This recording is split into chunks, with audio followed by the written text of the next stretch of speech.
नमस्कार दोस्तों, मैं हूं आगम सिंह सिसोदिया। मेघालय की राजधानी शिलांग में आप सभी का स्वागत है। अगर आप शिलांग घूमने का विचार कर रहे हैं तो आज हम आपको शिलांग के लिए कंप्लीट गाइड करेंगे और यहां के सभी फेमस टूरिस्ट प्लेसेस को आपको अच्छे से दिखाएंगे। फ़िलहाल शिलांग मेघालय घूमने के लिए हमने एक कंप्लीट टूर पैकेज बुक किया है वे फॉर ट्रैवल्स कंपनी के साथ, जिसमें हमें सारी सुविधाएं इंक्लूडेड मिली हैं। अब ये टूर पैकेज हमें कितने का पड़ा, इसमें क्या क्या चीज़ें शामिल हैं, ये सारी जानकारी हम आपके साथ शेयर करेंगे। लेकिन इससे पहले आइए मिलकर एक्सप्लोर करते हैं शिलांग मेघालय। शिलांग पहुंचने के लिए हमें सबसे पहले पहुंचना होता है गुवाहाटी में। एक्चुअल में मेघालय में सिर्फ एक ही एयरपोर्ट है जो कि स्थित है शिलांग में, और मेघालय में सिर्फ एकमात्र रेलवे स्टेशन है जो कि शिलांग से लगभग 250 किलोमीटर की दूरी पर है, और दोनों की ही कनेक्टिविटी इतनी ज़्यादा अच्छी नहीं है। इसलिए शिलांग पहुंचने के लिए हमें सबसे पहले पहुंचना होता है गुवाहाटी में, जो कि वेल कनेक्टेड है। यहाँ पर आप हमारी तरह बाय फ्लाइट आ सकते हैं या फिर बाय ट्रेन आ सकते हैं। दोनों ही साधनों की कनेक्टिविटीज़ काफ़ी अच्छी है। गुवाहाटी पहुंचने के लिए हमने डायरेक्ट फ़्लाइट ली थी दिल्ली से, जिसका ड्यूरेशन था लगभग 2.5 घंटे का। और अब गुवाहाटी पहुंचते ही हमें लेने आ चुकी है गाड़ी, जो कि हमारे टूर पैकेज में शामिल है, और अब इसी से हम सभी स्थानों को घूमेंगे। गुवाहाटी से शिलांग का डिस्टेंस है लगभग 100 किलोमीटर्स का, जिसे आप टैक्सी या बस की सहायता से बहुत आसानी से पार कर सकते हैं। इस रूट पर कई सारी बसेस चलती हैं, जिससे कि आप शिलांग बहुत आसानी से पहुंच सकते हैं।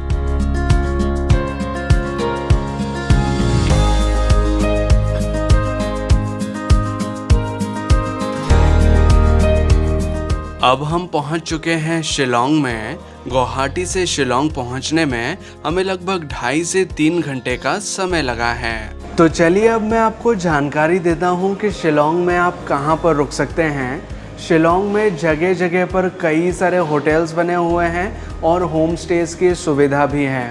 यहाँ पर जो सबसे पॉपुलर लोकेशन है जहाँ पर रुका जा सकता है वो है पुलिस बाज़ार, जहाँ पर कई सारे होटल्स बने हुए हैं जो कि लो बजट से लेकर हाई बजट तक अवेलेबल होते हैं।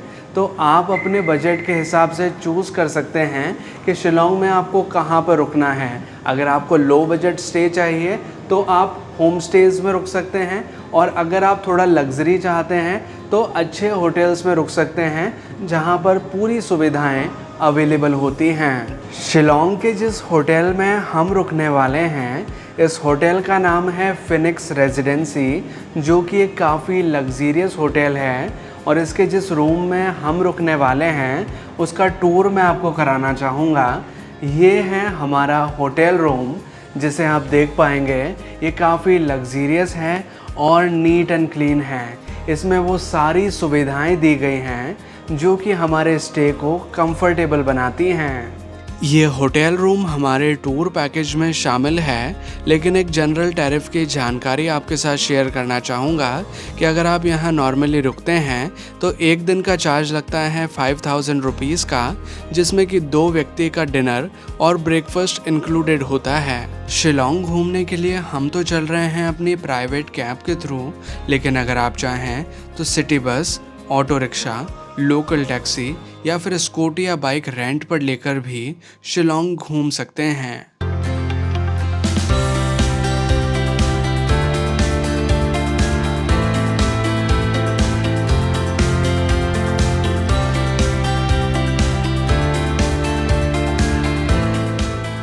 शिलांग में अब हम चल रहे हैं एलिफेंट फॉल्स को देखने के लिए, जिसका डिस्टेंस शिलांग सेंटर से लगभग 12 किलोमीटर्स का है।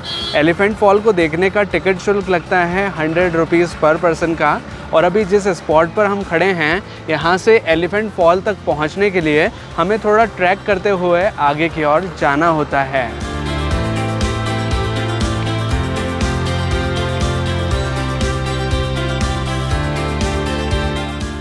अब एलिफेंट फॉल के पास में हम पहुंच चुके हैं। ये वाटरफॉल 3 स्तरीय वाटरफॉल है, यानी कि 3 इसके लेवल्स देखे जा सकते हैं। जैसे कि आप देखेंगे इस बोर्ड पर लिखा हुआ है फर्स्ट फॉल यहाँ पर है, सेकंड फॉल के लिए पीछे जाना पड़ेगा और थर्ड फॉल के लिए भी थोड़ा नीचे उतरना पड़ेगा।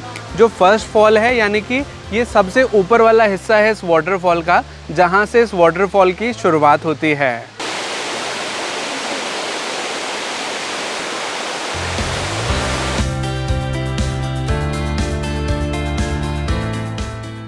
अब सीढ़ियाँ उतरकर हम पहुँच चुके हैं एलिफेंट फॉल्स के सेकंड फॉल के पास में। यहाँ से आप देखेंगे तो ये झरने का सेकंड लेवल है जिसे यहाँ से देखा जा सकता है।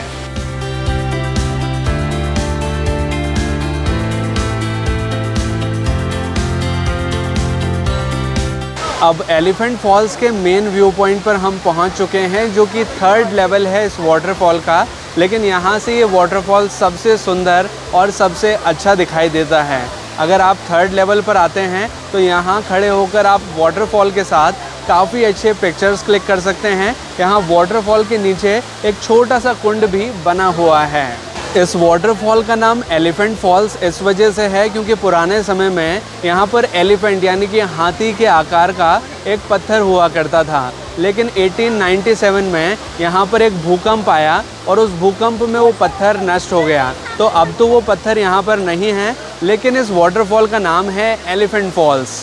इस वाटरफॉल को घूमने की टाइमिंग की बात करें तो इसे आप 1 घंटे में आराम से घूम सकते हैं।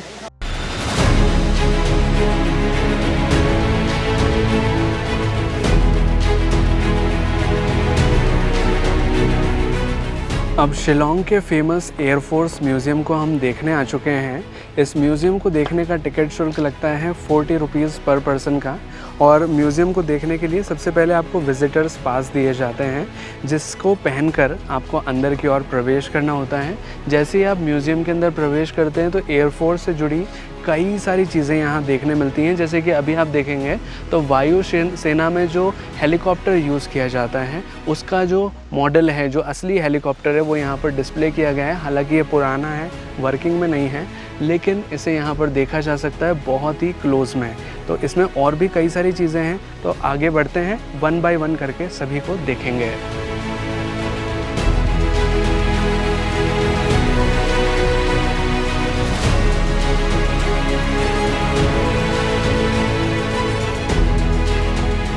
अब एयरफोर्स म्यूज़ियम के एक ऐसे सेक्शन में हम आ चुके हैं जहां पर रियल एयरक्राफ्ट्स को डिस्प्ले किया गया है। यहाँ पर आप देखेंगे तो जो रियल एयरक्राफ्ट्स होते हैं जिन्हें यूज़ किया गया है वो यहाँ पर डिस्प्ले किए गए हैं। जैसे कि ये फाइटर जेट है जिसका साइज़ काफ़ी बड़ा है और ये यहाँ पर डिस्प्ले किया गया है। आगे देखेंगे तो ये एक पैसेंजर प्लेन है जिसे भी यहाँ डिस्प्ले किया गया है। ये भी ओरिजिनल है, लेकिन जो पुराने प्लेन्स हो जाते हैं उन्हें यहाँ पर इस तरह से डिस्प्ले किया गया है जिसे एक्चुअल में पास से देखा जा सकता है।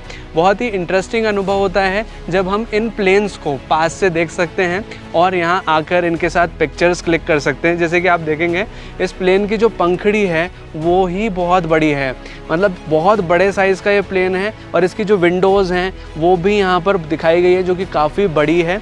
मतलब बहुत इंटरेस्टिंग म्यूज़ियम है। जैसे जैसे आप आगे बढ़ेंगे आपको अलग अलग तरह के जो प्लेन्स हैं वो नज़र आएंगे। जैसे कि ये एक और फाइटर जेट है और इसके साथ तो सबसे बड़ी ख़ास बात ये है कि इसके ऊपर चढ़कर, यहाँ पर सीढ़ियों से ऊपर चढ़कर फ़ोटोज़ भी क्लिक किए जा सकते हैं। जैसे कि अभी मैं अगर यहाँ चढ़ूँ तो अच्छे से यहाँ खड़े होकर इस पूरे प्लेन के साथ अच्छे पिक्चर्स क्लिक किए जा सकते हैं। ये ओरिजिनल प्लेन है। यहाँ पर जो पायलट के बैठने के जगह स्थान है ये, और यहाँ पर खड़े होकर आप प्लेन के साथ अच्छे पिक्चर्स भी क्लिक कर सकते हैं।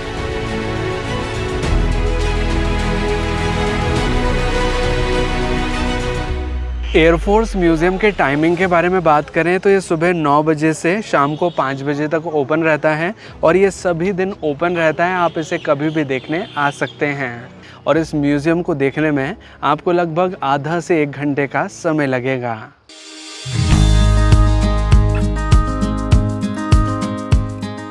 अब हम चल रहे हैं शिलोंग पीक के लिए। जिसका डिस्टेंस शिलोंग सेंटर से लगभग 16 किलोमीटर्स का है। यहाँ तक आने का मैक्सिमम रास्ता हम अपनी प्राइवेट कैब या टैक्सी से पार कर सकते हैं, लेकिन यहाँ अंदर जाने के लिए हमें कुछ इस तरह की टैक्सी हायर करनी होती है जिसका चार्ज लगता है 50 रुपीज़ पर पर्सन का। और अगर आप यहाँ पर शेयरिंग टैक्सी लेते हैं तो आप 4 लोग इसको एक टैक्सी में बैठ सकते हैं। 200 रुपये गाड़ी का लगता है और 50 रुपीज़ पर पर्सन के हिसाब से टिकट चार्ज लगता है, जिसे आप यहाँ बने विंडो से परचेज़ कर सकते हैं। तो हमने अब टिकट परचेज़ कर लिए हैं और चल रहे हैं शिलोंग पीक के लिए।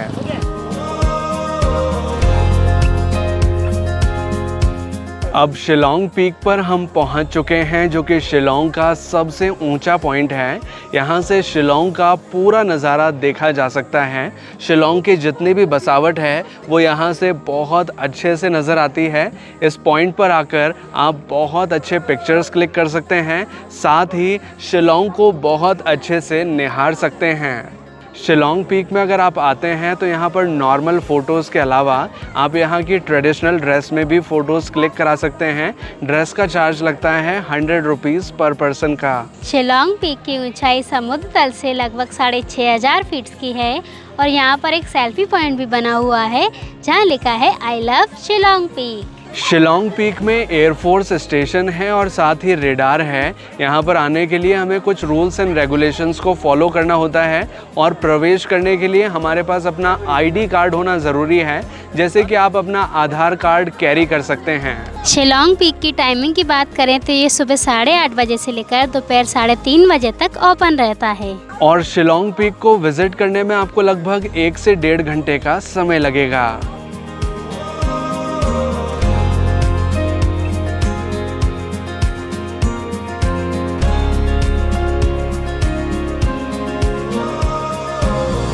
अब शिलोंग के एक प्रसिद्ध म्यूज़ियम को हम देखने आए हैं जिसका नाम है डॉन बॉस्को म्यूज़ियम। इस म्यूज़ियम को देखने का टिकट शुल्क लगता है 100 रुपीज़ पर पर्सन का, लेकिन अगर आप एक स्टूडेंट हैं तो 80 रुपीज़ पर पर्सन का यहाँ टिकट चार्ज लगता है। इस म्यूज़ियम की टाइमिंग के बारे में बात करें तो ये सुबह 9:30 बजे ओपन हो जाता है और शाम को 5:30 बजे तक ओपन रहता है। लेकिन इसके समर और विंटर्स टाइमिंग थोड़े डिपेंड करते हैं, थोड़े से ऊपर नीचे रहते हैं और जो लास्ट एंट्री है वो लगभग 4:30 बजे तक दी जाती है। इस म्यूज़ियम का एवरी संडे अवकाश होता है और भी कुछ हॉलीडेज़ हैं जिन्हें यहाँ पर मेंशन किया गया है। डॉन बॉस्को म्यूज़ियम एक फेमस संग्रहालय है जहाँ पर भारत के नॉर्थ ईस्ट राज्यों के जनजातीय संस्कृति, इतिहास और जीवन शैली को प्रदर्शित किया गया है। संग्रहालय में पारंपरिक कपड़े, आभूषण, हथियार, कृषि उपकरण, संगीत वाद्य यंत्र, चित्र, हस्तशिल्प और हजारों वस्तुएं प्रदर्शित हैं। यह संग्रहालय 7 मंजिला इमारत में बना हुआ है। इसमें अनेक थीम आधारित गैलरीज हैं जो अलग अलग जनजाति और उनके जीवन को दिखाती हैं। यहाँ उत्तर पूर्वी भारत की 160 से अधिक जनजातियों की परंपराएं, रीति रिवाज और जीवन शैली प्रदर्शित की गई है। कुल मिलाकर अगर आप नॉर्थ ईस्ट भारत के 7 राज्यों की संस्कृति और इनके कल्चर के बारे में जानना चाहते हैं तो डॉन बॉस्को म्यूज़ियम आपके लिए काफ़ी सही रहेगा।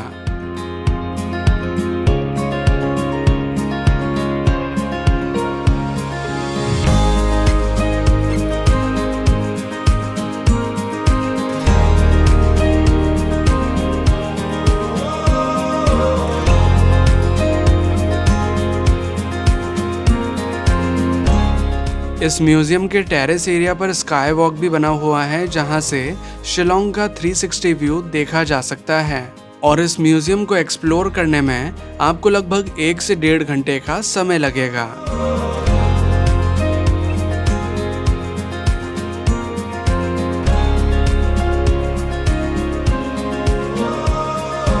अब शिलोंग के प्रसिद्ध पुलिस बाज़ार में हम पहुंच चुके हैं, जो कि शिलोंग का एक लोकल मार्केट है। यहाँ पर हर तरह की दुकान आपको इजीली अवेलेबल हो जाएगी। अगर आप यहाँ से कुछ ख़रीदना चाहते हैं तो ख़रीद सकते हैं। हालांकि कुछ चीज़ें यहाँ पर काफ़ी एक्सपेंसिव मिलती हैं, लेकिन अगर आप थोड़ा गली में जाएंगे, थोड़ा सा साइड में जाएंगे तो वहाँ आपको काफ़ी सस्ती चीज़ें भी उपलब्ध हो जाती हैं। जैसे कि अभी आप देखेंगे तो यहाँ पर वूलन क्लॉथ्स यानी कि जो सर्दी के कपड़े होते हैं उसके दुकान है। अगर आपको पिज़्ज़ा खाना है तो पिज़्ज़ा यहाँ पर है, डोमिनोज़ यहाँ पर है, कई तरह की खाने पीने की दुकानें हैं। जो बड़े बड़े ब्रांडेड शोरूम्स होते हैं, ब्रांडेड शॉप्स होती हैं, वो भी यहाँ पर अवेलेबल हैं। तो अगर आप पुलिस बाज़ार आते हैं तो यहाँ से हर चीज़ जो भी आपको नीड है वो आप परचेज़ कर सकते हैं। पुलिस बाज़ार आने का सबसे अच्छा समय शाम का है, क्योंकि यहाँ पर लाइटिंग्स जल जाती हैं और लोगों की चहल पहल नज़र आती है, जिससे यहाँ का नज़ारा और भी अच्छा लगता है। पुलिस बाज़ार में कई सारी स्वीट शॉप्स हैं जहाँ पर विभिन्न प्रकार की मिठाइयाँ मिलती हैं। जैसे कि अगर आप चाहें तो यहाँ पर गर्म जलेबी ट्राई कर सकते हैं, खमन ढोकला ट्राई कर सकते हैं और भी कई तरह के व्यंजन यहाँ पर उपलब्ध होते हैं। अगर आप हमारी तरह नॉर्थ इंडिया से बिलोंग करते हैं तो आप पुलिस बाज़ार में एक दुकान के लिए आ सकते हैं जिसका नाम है दिल्ली मिष्ठान भंडार, जहाँ पर नॉर्थ इंडियन फूड्स काफ़ी सारे अवेलेबल होते हैं जिन्हें भी आप ट्राई कर सकते हैं। पुलिस बाज़ार में एक सेल्फ़ी पॉइंट भी बना हुआ है जहाँ लिखा है आई लव शिलोंग।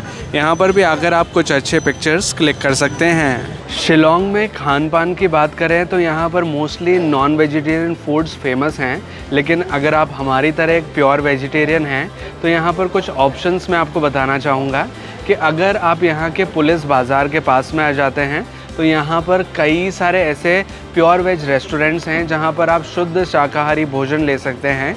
जैसे कि यहाँ पर जीवा है और एक रेस्टोरेंट है जिसके सामने अभी हम खड़े हैं जिसका नाम है बिस्ट्रो, जो कि प्योर वेजिटेरियन है, शुद्ध शाकाहारी है। यहाँ पर भी आप आ सकते हैं। और भी कुछ ऑप्शंस हैं, लेकिन मेनली यहाँ पर आपको नॉन वेजिटेरियन ऑप्शंस ही मिलेंगे।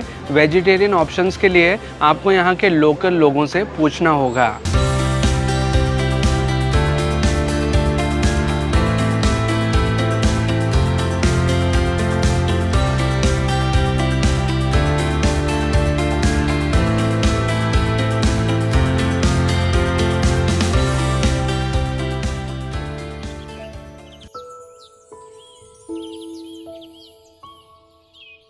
शिलोंग में आज हमारा दूसरा दिन है। हमारा ब्रेकफास्ट रेडी हो चुका है जो कि हमारे टूर पैकेज में शामिल है, और अब ब्रेकफास्ट करने के बाद हम चल रहे हैं शिलोंग को एक्सप्लोर करने।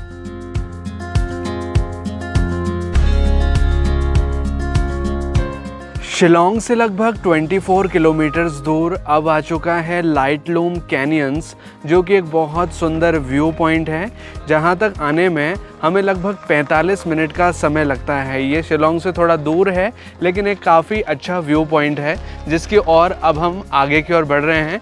यहाँ से वैली का खूबसूरत नज़ारा देखा जा सकता है। अब लाइटलूम कैनियंस के मेन व्यू पॉइंट पर हम पहुंच चुके हैं। यहाँ से आप देखेंगे तो एक गहरी खाई आपको नज़र आएगी। ये एक बहुत ही डीप वैली है जिसके नीचे से एक रिवर फ्लो होती है और घाटी का दूर तक का नज़ारा देखा जा सकता है। लाइटलूम कैनियंस को देखने के लिए कई सारे टूरिस्ट आते हैं क्योंकि ये काफ़ी पॉपुलर टूरिस्ट प्लेस है। लाइटलूम कैनियंस मेनली फेमस है सनराइज़ के लिए, क्योंकि यहाँ से सनराइज़ का बहुत खूबसूरत नज़ारा देखा जा सकता है। जब यहाँ सनराइज़ देखने हम आते हैं तो क्लाउड्स नीचे की ओर नज़र आते हैं और सन ऊपर की ओर नज़र आता है, जो कि एक अलग ही अद्भुत नज़ारा होता है जिसे यहाँ से देखा जा सकता है। हालांकि अभी यहाँ पर क्लाउड्स नहीं हैं, इतने ज़्यादा बादल नहीं हैं, फिर भी ये पॉइंट काफ़ी फेमस है। इस वजह से आप देखेंगे कई सारे टूरिस्ट इस पॉइंट को देखने के लिए आते हैं। इस पॉइंट पर आकर आप बहुत अच्छे पिक्चर क्लिक कर सकते हैं और यहाँ आने का कोई चार्ज नहीं लगता है। यहाँ आप कभी भी आ सकते हैं। लाइटलूम में अगर आप चाहें तो हॉर्स राइडिंग भी कर सकते हैं। हॉर्स राइडिंग का चार्ज लगता है 100 रुपीज़ पर पर्सन का। इस पॉइंट को देखने में आपको ज़्यादा समय नहीं लगेगा। हालांकि अगर आप सवेरे के समय यहाँ सनराइज़ देखने आते हैं तो आप थोड़ा सा अंधेरे के समय ही यहाँ पर आएँ ताकि आप अच्छे से सनराइज़ को एंजॉय कर सकें।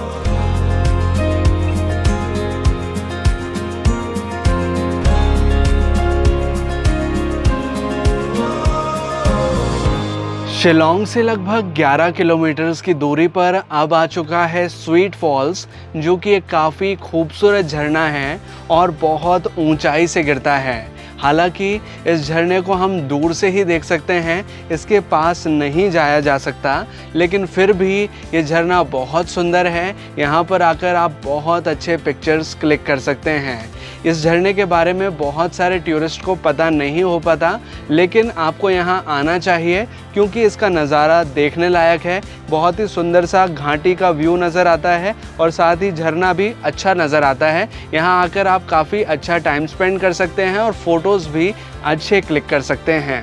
इस झरने को देखने का टिकट शुल्क लगता है 20 रुपीज़ पर पर्सन का और इस स्थान को देखने में आपको लगभग आधा पौन घंटे का समय लगेगा।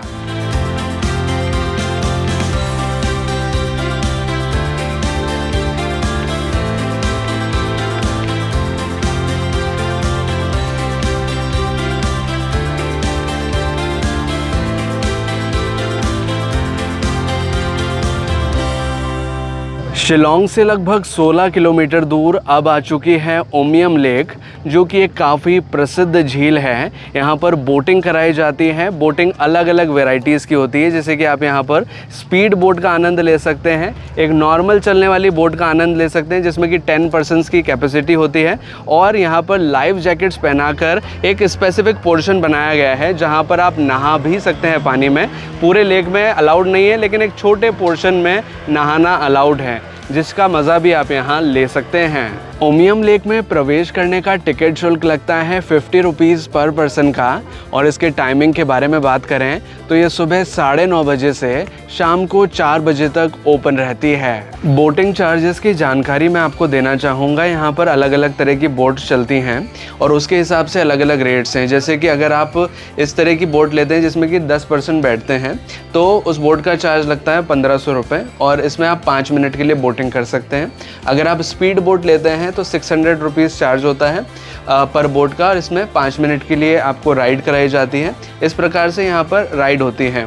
और जो बोट मेंटेनेंस के लिए 1 से 2 बजे तक के लिए ब्रेक होता है, उस टाइम पर बोटिंग यहाँ पर नहीं होती।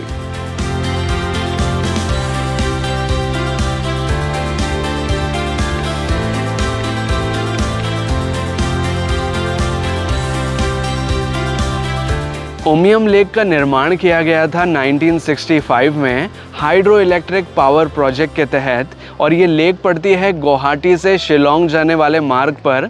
तो अगर आप गुवाहाटी से शिलोंग जा रहे हैं या फिर शिलोंग से गुवाहाटी जा रहे हैं तो उस दौरान आप इस लेक को एक्सप्लोर कर सकते हैं। उमियम लेक एक पॉपुलर टूरिस्ट प्लेस है। यहाँ पर आकर आप अच्छे पिक्चर्स क्लिक कर सकते हैं, बोटिंग कर सकते हैं और अच्छा समय बिता सकते हैं।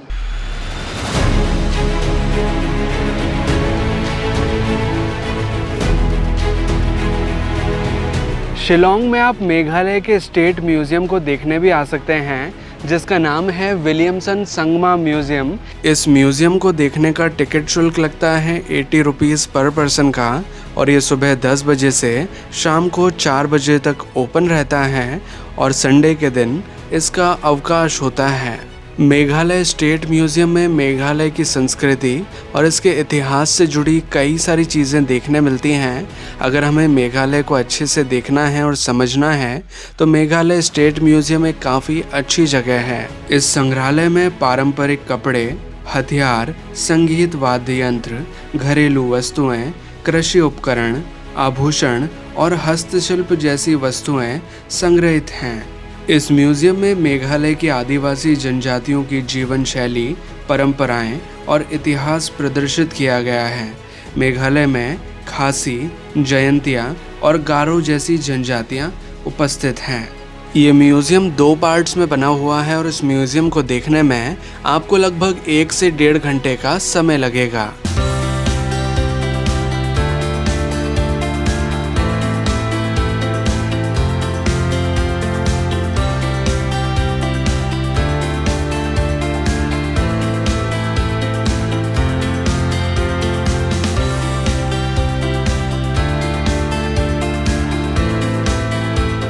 ये है शिलोंग का वार्ड्स लेक, जिसका निर्माण किया गया था ब्रिटिशर्स काल में 1894 में। ये एक बहुत ही पॉपुलर टूरिस्ट प्लेस है शिलोंग का, क्योंकि यहाँ पर बोटिंग होती है और साथ ही बहुत ही सुंदर सा यहाँ पर गार्डन एरिया है जहाँ पर आप टाइम स्पेंड कर सकते हैं। वार्ड्स लेक में प्रवेश करने का टिकट शुल्क लगता है 20 रुपीज़ पर पर्सन का। वार्ड्स लेक में अगर आप बोटिंग करना चाहते हैं तो इसके चार्जेस की जानकारी मैं आपको देना चाहूँगा। यहाँ पर 250 रुपीज़ पर बोट का चार्ज लगता है। जिससे कि आप यहाँ पर बोटिंग कर सकते हैं। इस पूरे लेक को घूमने में आपको लगभग आधा से 1 घंटे का समय लगेगा और अगर आप चाहें तो इस ब्रिज के पास खड़े होकर काफ़ी अच्छे पिक्चर्स क्लिक कर सकते हैं। इसी के साथ अगर आप चाहें तो शिलोंग में लेडी हेडरी पार्क को एक्सप्लोर कर सकते हैं और चाहें तो Mary help of Christians cathedral church को भी विजिट कर सकते हैं। शिलोंग घूमने के लिए अभी हम आए हैं नवंबर के महीने में, लेकिन अगर बेस्ट सीज़न के बारे में बात करें तो वो रहेगा विंटर्स का। वैसे तो साल भर में आप कभी भी आ सकते हैं, लेकिन सर्दियों के दौरान यहाँ का माहौल बहुत अच्छा होता है, सुहावना माहौल होता है और आसमान में बादल कम होते हैं, जिससे कि आप हर टूरिस्ट प्लेस को आराम से घूम पाते हैं। और अगर बात करें कि शिलोंग घूमने के लिए आपको कितने दिनों की आवश्यकता होगी, तो आपके लिए 3 दिन सफिशिएंट रहेंगे, जिसमें कि आप शिलोंग के सभी स्थानों को आराम से घूम सकते हैं। लेकिन एक बात नोट करने की है कि शिलोंग में ट्रैफिक बहुत ज़्यादा होता है, तो अगर आप हर प्लेस को अच्छे से देखना चाहते हैं, वहाँ अच्छा टाइम स्पेंड करना चाहते हैं, तो आप अपने ट्रिप में 1 दिन और बढ़ाकर रख सकते हैं। तो चलिए अब मैं आपको जानकारी देता हूँ कि मेघालय घूमने का हमारा ये टूर पैकेज हमें कितने का पड़ा और इसमें क्या क्या चीज़ें शामिल थीं। ये टूर पैकेज हमने बुक किया था वे फॉर ट्रैवल्स कंपनी के साथ, जिसका ड्यूरेशन था 8 नाइट्स 9 डेज़ का। लेकिन इस वीडियो में हमने आपको सिर्फ शिलोंग दिखाया है, पर हमारे टूर पैकेज में और भी कई स्थान शामिल थे। इस टूर पैकेज में हमें लग्जरी होटल्स में स्टे की फैसिलिटी मिली थी, जहां पर हम रुके थे। हमारे इस टूर पैकेज में एक प्राइवेट कैब की फैसिलिटी थी, जिससे कि हमने सभी साइट सीन्स किए और हमारा ब्रेकफास्ट इसी टूर पैकेज में शामिल था। ये पैकेज हमें पड़ा था 86,000 रुपीज़ का, क्योंकि इस टूर के दौरान हम 2 व्यक्ति थे, तो हमारा पर पर्सन कॉस्ट आया 43,000 रुपीज़ का। लेकिन ये पैकेज आपके लिए काफ़ी सस्ता पड़ सकता है कि अगर आप इस सेम टूर के लिए अगर कम से कम 4 व्यक्ति आते हैं, तो आपका पर पर्सन कॉस्ट आएगा 32,500 रुपये का। और अगर आप सेम टूर के लिए अगर कम से कम 6 व्यक्ति आते हैं, तो इसका पैकेज कॉस्ट आपको और कम पड़ेगा, जो कि रहेगा 30,000 रुपीज़ पर पर्सन का। कुल मिलाकर बात यह है कि जितने ज़्यादा लोग आप आएंगे, उतना सस्ता आपके लिए पैकेज रहेगा। अब बात करें हमारे अनुभव के बारे में, तो वे फॉर ट्रैवल्स कंपनी के साथ हमारा अनुभव काफ़ी अच्छा रहा। हमें बहुत अच्छी फैसिलिटी मिली और इस टूर के दौरान हमने बहुत एंजॉय किया। अगर आप भी चाहें तो हमारी तरह वे फॉर ट्रैवल्स कंपनी के साथ अपना टूर पैकेज बुक कर सकते हैं। कंपनी के कॉन्टैक्ट डिटेल्स हमने डिस्क्रिप्शन में दे दिए हैं, साथ ही पिन्ड कमेंट में पिन भी कर दिए हैं। वहाँ से आप कंपनी के साथ कांटेक्ट कर सकते हैं और अपना टूर पैकेज बुक कर सकते हैं। तो ये है शिलोंग और शिलोंग घूमने से जुड़ी संपूर्ण जानकारी। आई होप कि आपको ये वीडियो अच्छा लगा होगा। अगर आपको ये वीडियो अच्छा लगा है तो प्लीज़ वीडियो को लाइक कीजिएगा, इसे शेयर ज़रूर कीजिएगा अपने दोस्तों और अपने फैमिली मेम्बर्स के साथ। और अगर आपको ये वीडियो जेन्युइनली अच्छा लगा है तो प्लीज़ अपना रिव्यू नीचे कमेंट सेक्शन में ज़रूर मेंशन करें। हमें कमेंट करके बताएं कि आपको ये वीडियो कैसा लगा है। और अगर आपने चैनल अभी तक सब्सक्राइब नहीं किया है तो प्लीज़ चैनल को सब्सक्राइब कीजिए, बेल आइकन को दबाकर ऑल पे प्रेस कीजिए, ताकि इसी तरह के वीडियो नोटिफिकेशंस आपको आगे भी मिलते रहें।